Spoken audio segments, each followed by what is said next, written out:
Certo, esta e algo os que têm coração quebrantado, e salva os que têm espírito esmagado. Mexe, hebraico. Na letra bonitinha, hebraico. Nossa, como é que pode? Filma aqui, Lê. Filma aqui a letra hebraica. Como é que pode, hein? Eu tô lendo logo nessa parte. Perfeito. Ah, o hebraico aqui, tá vendo? Ó, deixa eu... Ó, o hebraico. Pra ver, pra mostrar que é verdade, ó.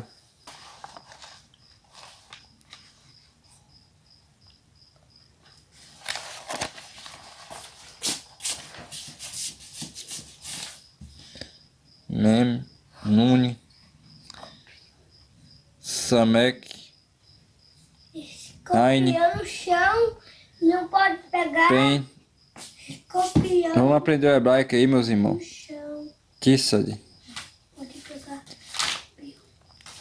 Aqui, as moscas voando na comida.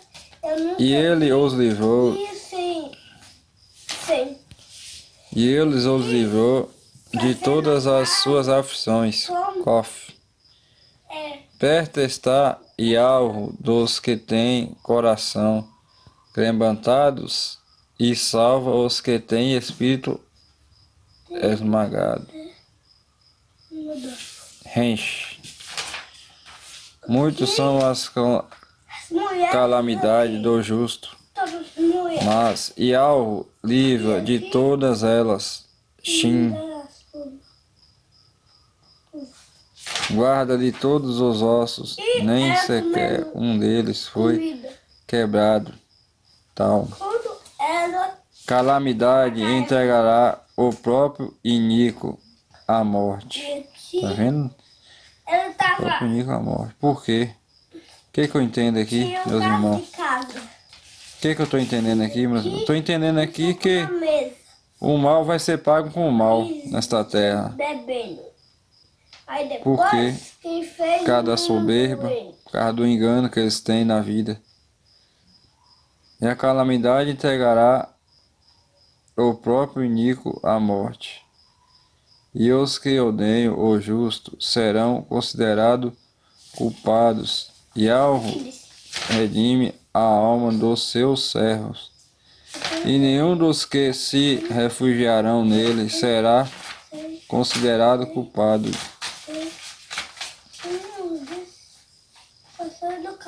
Tá vendo? Aqui foi onde eu pedi sabedoria ao Criador, e a direção foi essa. É contra o mal dessa terra. A letra hebraica, a som hebraica, olha como é que é perfeita. Agora ler mais um pouco aqui da leitura aqui. Saberei e ver de que algo é bom. Pega daqui, né? Primeira letra hebraica. Aleph. Vou bem dizer a Yahweh todo o tempo. Seu louvor estará constante na minha boca. Beit. Segunda letra hebraica. De alvo se jactará a minha alma. Os mansos ouvirão e alegarão. Beit quer dizer os mansos ouvirão. Significa Beit. E Aleph significa vou bendizer Yahweh. E a pessoa bendita para o Yahweh. Eu vou explicar tudo aqui, gente.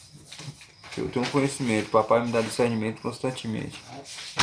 É bom conhecer a palavra, tá com o Criador, que o Criador é luz e sabedoria. Aleph significa bem dizer ao soberano, Criador de todas as coisas. Beit significa que alvo os mansos ouvem e se alegram.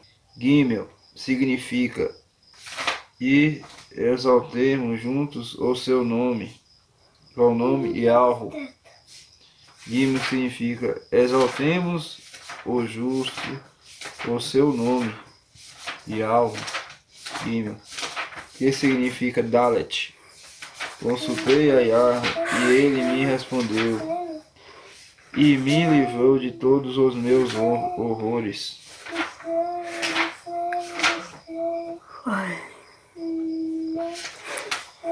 Dalet significa livramento. Rei. O que significa rei?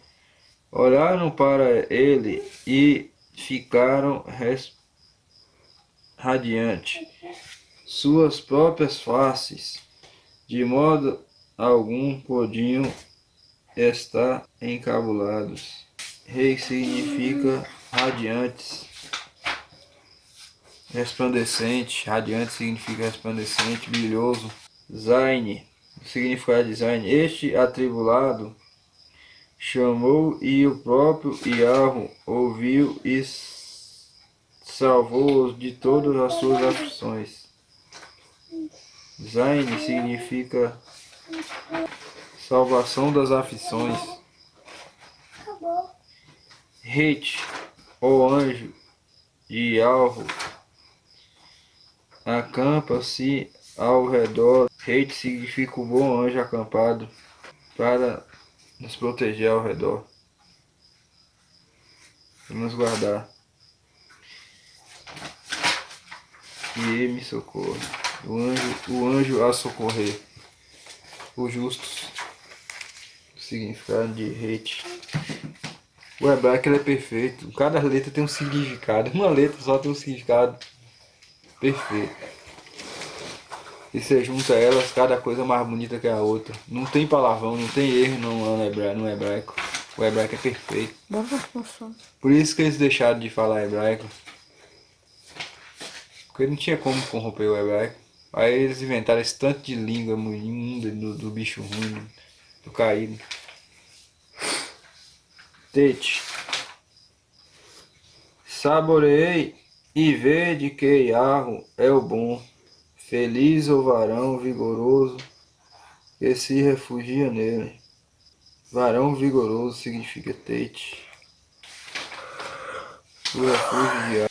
Yud significa temei a Yahweh, os seus santos, pois não há carência para quem o teme. Não há carência nos que são santos. Yod é os que são santos. Kaf, significado de Kaf, os próprios leões novos, jubados, tiveram pouca coisa e passaram fome. Mas quanto aos que buscam Yahweh, não carecerão de nada do que é bom.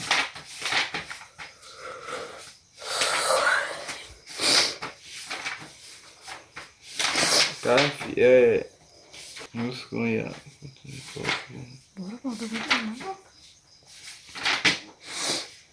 Tá bom. quer dizer, é quantos é que eu busco Yahweh de verdade, não carecerão de nada. Quem busca o verdadeiro Criador de todas as coisas, Yahweh, significa Kaf. Lamed, o significado de Lamed. Vinde, ó filho, escutai-me, o temor de Yahweh é o que vos ensinarei. Quer dizer Lamed, quer dizer o que escuta a Yahweh. Meme, quem é o homem que agrada da vida, que ama bastante dias para ver o que é bom, que ama bastante o dia para ver o que é bom. Quem ama bastante os dias para ver o que é bom? Quem é o homem que se agrada?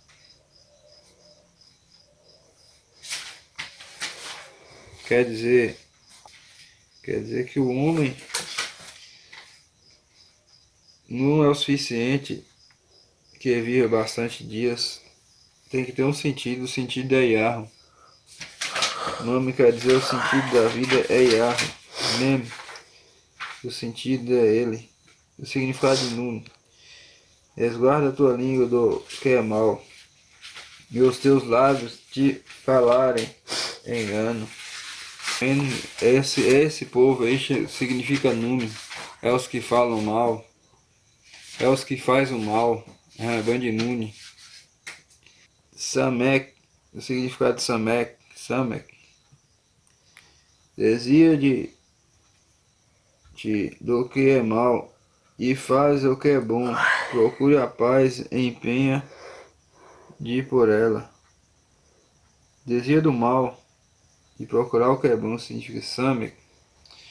E Aine, significado de Aine, os olhos de Alro estão atentos ao justo, quer dizer que o Criador está atento às pessoas justas. Seus ouvidos estão atentos ao seu clamor por ajuda.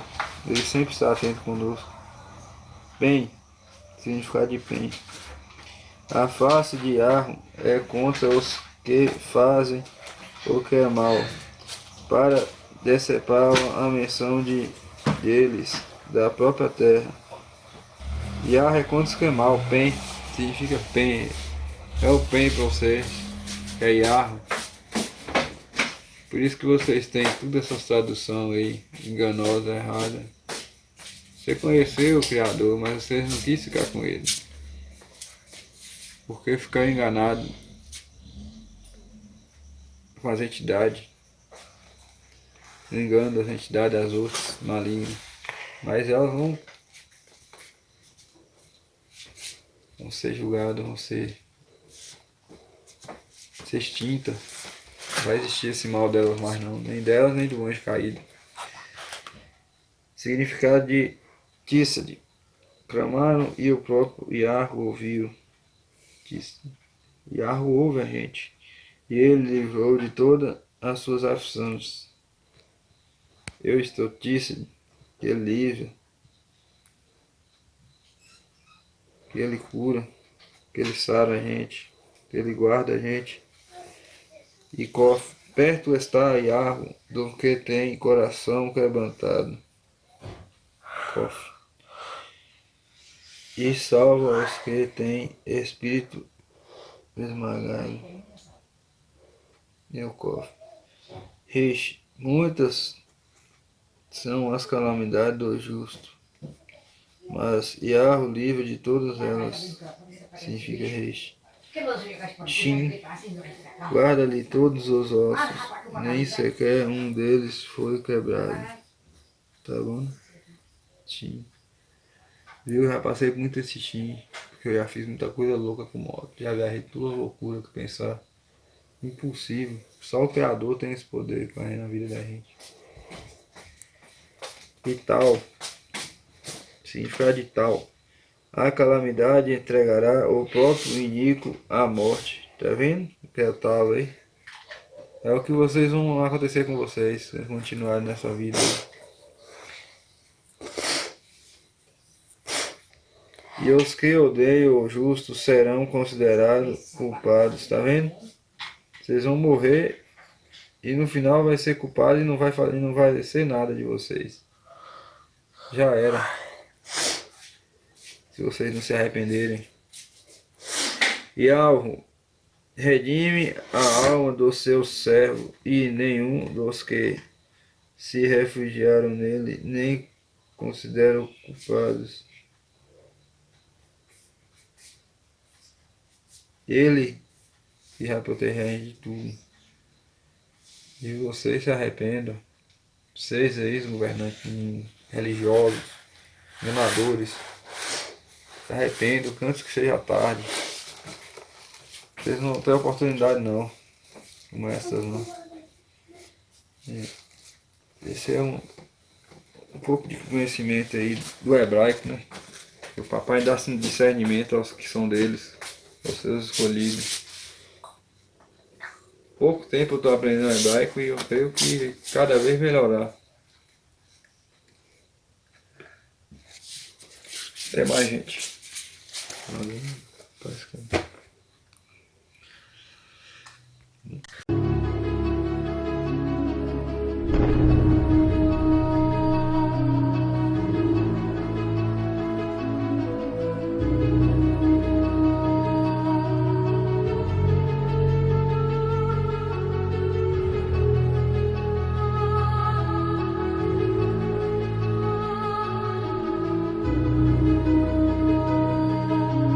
Olá. Conheçam agora o nome Yahushua, o nome sem adulterações, sem alterações, sem invenções, sem interferência cultural pagã nenhuma. Estamos sendo separados das heranças babilônicas, cristãs, católicas, por Yahushua.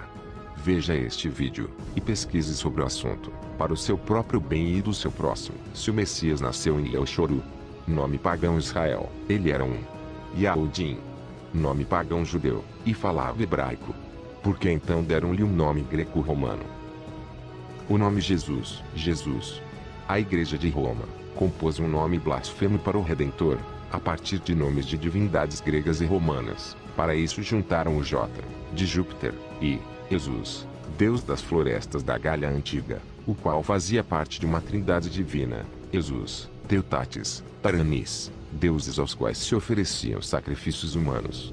Para a seita, este tal Jesus era um deus romano, considerado o terrível Zeus, por ser o deus dos trovões, do raio e da tempestade. Os gregos escreveram o nome, Iesous, que também foi formado por duas divindades pagãs, Io, a amada de Zeus, e Zeus. Além do mais, o nome Jesus, quando escrito em hebraico, daria Jesus, o qual teria um significado blasfemo assim, G, igual in, igual Deus, e a palavra sus igual cavalo. Assim, o significado do nome Jesus em hebraico seria, Deus é cavalo. Ou simplesmente Deus cavalo, referência a uma divindade pagã. Isto de fazer o mundo acreditar que o Messias pode ter mais de um nome, é com certeza uma das maiores armadilhas do inimigo. Hoje podemos, por exemplo, notar facilmente pessoas afirmando que não importa o nome do Messias, mas sua autoridade e caráter, e estas mesmas pessoas costumam se justificar dizendo algo como: Maria é a tradução de Maria, ou John é a tradução de João. Primeiramente, estas pessoas que afirmam tal preceito não compreenderam que nomes próprios não são traduzíveis, mas transliteráveis. Jamais poderíamos chamar o ator americano Nicolas Cage de Nicolau Gaiola, pelo simples fato de que, se os nomes próprios fossem traduzidos, eles perderiam seu real significado. E em se tratando do nome do Messias, o significado de seu nome é de bênção, pois Yahushua é igual Yahu, nome do Pai, mais Shua, salvação, ou seja, Yahushua é igual Pai da salvação. Veja este verso. Veja o nome corrompido como em Mateus 1, 21. E dará à luz um filho e chamarás o seu nome Yahushua, que foi corrompido como Jesus, porque ele salvará o seu povo dos seus pecados. Perceba o porquê do Criador ter escolhido este nome para seu filho, porque ele salvará o seu povo dos seus pecados. As supostas versões traduzidas para os nomes sagrados é um erro tremendo, pois os nomes perderiam sua originalidade. Agora imagine, por exemplo, se alguém fosse condicionado a crer quando criança que o nome do Messias fosse Satã. Com certeza esta mesma pessoa, quando adulta, estaria crendo que realmente estava falando o nome original do Messias. Mas sabemos que isto não seria verdade. Eu me pergunto, se o nome do Messias não importa, então por que estas pessoas não põem em seus filhos o nome Beelzebu ou Satanás? A resposta para isso é muito simples. Todos sabem da importância que um nome tem. Quem dirá o nome daquele que é único para nos salvar? Lembrando também, se no Brasil você se chama José, seu nome não será Yohuzaf, pois os dois são nomes diferentes, e não traduções. Da mesma forma é o nome do verdadeiro Messias, Yahushua. A tradução de Yahushua não é Jesus. O nome do Messias não pode ser modificado e adulterado. Veja os crimes contra o nome do Criador. Se estudarmos à luz das Escrituras, a identificação pelo nome é fundamental para nossa invocação e nossa consequente salvação. Se não identificarmos e invocarmos corretamente, não podemos esperar salvação, pois em nenhum outro há salvação, e o único que nos pode realmente salvar precisa ser identificado por nós com exatidão, uma vez que seres espirituais invisíveis só podem ser identificados pelos seus nomes, e nada mais. Assim, é fácil entendermos a grande preocupação e trabalho que os seres espirituais malignos empreenderam num grande esforço para ocultar, corromper e fazer todo o possível para que o nome do Criador e do seu Messias não fossem mais cogitados ou sequer conhecidos. Para isso, o alvo deles se tornou as Sagradas Escrituras. Só o Tanakh, Antigo Testamento, possui originalmente perto de 7.000 ocorrências do nome do Criador. Este foi o primeiro grande alvo das hostes malignas, fazer sumir das Sagradas Escrituras todas as quase 7.000 ocorrências do nome do Criador. conseguiram em parte este objetivo por meio dos tradutores corruptos.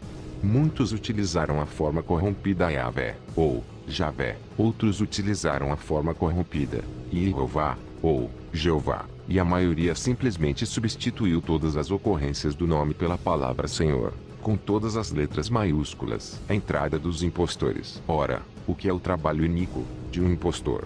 É simplesmente colocar-se no lugar do verdadeiro, e fazer-se passar pelo verdadeiro, de modo a receber as honras do verdadeiro, e ser cultuado como se verdadeiro fosse.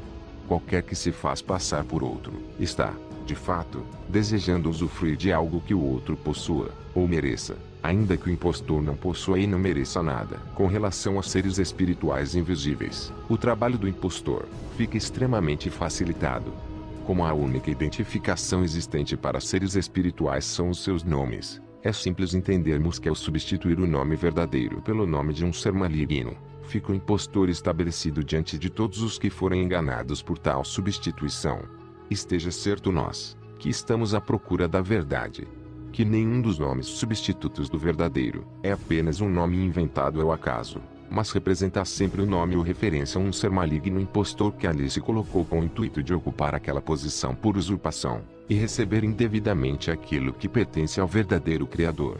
Afinal, desde o princípio, o que as hostes malignas sempre desejaram foi serem como o Criador. Pela soberba de seus interiores. No reino espiritual, identificamos os seres espirituais pelos seus nomes, e fica muito claro que ao invocarmos um nome diferente, estaremos invocando um outro ser espiritual, pois cada nome se refere a um ser espiritual. Por isso, ficou muito simples para os seres malignos se colocarem como impostores, apenas usando os tradutores corruptos das Sagradas Escrituras, para corromper, ocultar ou substituir os nomes verdadeiros. Veja os nomes e títulos onde os impostores entraram. Senhor. O mais comum de todos é o título Senhor, escrito com todas as letras maiúsculas, no Antigo Testamento. Ou, Senhor, escrito apenas com a primeira maiúscula no Novo Testamento. Ora, a palavra Senhor, seja escrita da forma que for, é a tradução literal do hebraico Baal, que é o nome do ídolo com o qual o povo judaico mais adulterava. Por meio dos tradutores corruptos, este ser maligno Baal substituiu todas as ocorrências do nome do Criador nas escrituras traduzidas, de modo a que as pessoas passassem a invocar Senhor continuamente, em vez de invocar o nome do Criador Yahu. Se você tem em casa a Bíblia de Almeida, ou a Bíblia de Genebra, é fácil verificar que o nome do Criador simplesmente foi extirpado de lá, sendo substituído pela palavra Senhor, com todas as letras maiúsculas. Para alguém que minimamente conheça um pouquinho de hebraico, perceberá que em hebraico não há diferenciação de maiúsculas e minúsculas. Além de saber também que Baal é o nome de um ídolo muito cultuado pelo paganismo judaico, em seus desvios, conforme relatado nas Sagradas Escrituras. El, ou Elohim. Os cultos mitológicos pagãos primitivos possuíam um ídolo chamado El, que também origina a forma corrompida Elohim. Afirmam os relatos mitológicos pagãos que El vinha a ser pai de Baal. Para os que já são de alguma forma familiarizados com as escrituras, irão perceber que o nome Beelzebu, um dos nomes malignos referidos nas escrituras, tem, na verdade, origem em Baal-zebu, cujo significado é Senhor das Moscas. A forma correta do título escritural original que se refere ao Criador é U, ou Urim, e não El, ou Elohim. A palavra original Urim possuem o significado de o ser soberano criador. A forma U é a forma singular pura. A forma Urim é uma forma que pode tanto ser usada para o singular como para o plural, exatamente como ocorre com a palavra lápis em português. Um lápis, dois lápis. A forma original U e Urim foi facilmente corrompida para El e Elohim, de modo a introduzir o impostor El nas invocações dos incautos, e receberem o impostor como se verdadeiro fosse El Shaddai, pelas razões já explicadas acima acerca de El. Essa forma muito popular em algumas religiões é idolátrica, pela inserção de um nome de ídolo, além de corrupção da forma original. A expressão correta hebraica é o Shodai, que significa o ser eterno criador suficiente para prover salvação. Muitos ouvem essas expressões e as repetem, sem se preocuparem com seus reais significados e origem. Yehová, ou Jeová, o real significado dessa palavra, em hebraico, é destruição, e é óbvio, corresponde a um ser espiritual maligno de destruição. Aqui este impostor passa a ocupar o lugar do verdadeiro Criador nas páginas das Escrituras traduzidas, valendo-se do fato já estudado do uso errado dos massoréticos, com o objetivo de ocultar a pronúncia do nome. Já vimos isso na parte anterior deste vídeo. Esta forma decorre apenas da concatenação do tetragrama, 4 consoantes que compõem o nome do Criador, com os sinais massoréticos, vogais, da palavra Adonai, Yahweh. Esta forma nada mais é do que a concatenação do tetragrama com as vogais, massoréticos, da expressão Hashem. Aqui nota-se a presença tanto do ídolo Shemiramis como uma invocação ao ídolo Yah. Perceba a sutil, mas importante, diferença entre Yah e o verdadeiro, Yahu. Alguns tentam explicar este falso nome recorrendo ao verso 14 de Êxodo 3, onde o Criador diz, eu sou o que sou, ou mais precisamente pela ortografia hebraica, eu serei o que serei. Como o nome do Criador, Yahu, foi removido do verso 15, muitos passam a interpretar erroneamente que essa expressão seria o nome do Criador, quando, de fato, à luz da correta leitura e interpretação, o Criador está apenas apresentando o seu mais importante atributo, antes de apresentar o seu nome, no verso seguinte, o verso 15. Você não encontrará o nome do Criador em Êxodo 13:15 a menos que procure numa Bíblia hebraica, e consiga perceber o engano ao qual os tradutores têm submetido você até o dia de hoje. Eu sou o que sou, é um atributo do Criador. E, Yahu, é o nome do Criador. São coisas diferentes. Deus. Este título é o mais usado de todos, sem dúvida. Contudo, poucos se preocupam com seu significado ou origem, sendo assim enganados e iludidos pelo ser espiritual maligno que se coloca como impostor, para usufruir indevidamente daquilo que pertence somente ao verdadeiro Criador Yahu. Esta palavra na língua portuguesa é proveniente direta do ídolo Zeus da mitologia pagã grega. Os linguistas afirmam que é das evidências mais rudimentares a origem desta palavra em Zeus, sendo Zeus, Deus, e Deus, foneticamente, uma única palavra e um único nome de ser maligno. As três começam com consoantes de mesma forma fonética, são seguidas de ditongos idênticos, e terminam pela mesma letra. Em termos espirituais, invocar Deus é o mesmo que invocar Zeus, porque a forma com que é escrito pouco importa, quando o que importa é o que pronunciamos com os nossos lábios. Lembre-se sempre de que nomes são um conjunto de sons, ou fonemas, e não um conjunto de letras escritas. A forma original ou Urim, foi traduzida por esta palavra Deus, em todas as suas ocorrências, introduzindo assim, dissimuladamente, o ídolo Zeus, como impostor do verdadeiro Criador Yahu, God. Em inglês, um outro ser espiritual entrou como impostor. A palavra God, em inglês, nada mais é do que a presença do impostor, o ídolo caveira. Sua origem é de Got, do nome relatado nas escrituras como Gólgota. Gólgota, em hebraico, é Golgotha, ou, como as próprias escrituras relatam, o lugar da caveira. Desta palavra Got, é que se originou a palavra God, em inglês, também muito popular para os que a pronunciam, sem nem ao menos terem a menor noção do que estão invocando sobre si mesmos, sobre suas famílias e sobre seus amigos. As escrituras sagradas já nos alertaram. Meditem nesta passagem a seguir. E em nenhum outro há salvação, porque também debaixo do céu nenhum outro nome há, dado entre os homens, pelo qual devamos ser salvos. Atos 4:12. Vou deixar na descrição deste vídeo os links dos vídeos, onde um especialista em línguas antigas explica mais detalhadamente. Mas veja, vale muito a pena. Confesso que fiquei meio confuso, pois fui condicionado a vida toda a acreditar que o nome do Criador e do Messias eram nomes adulterados e pagãos.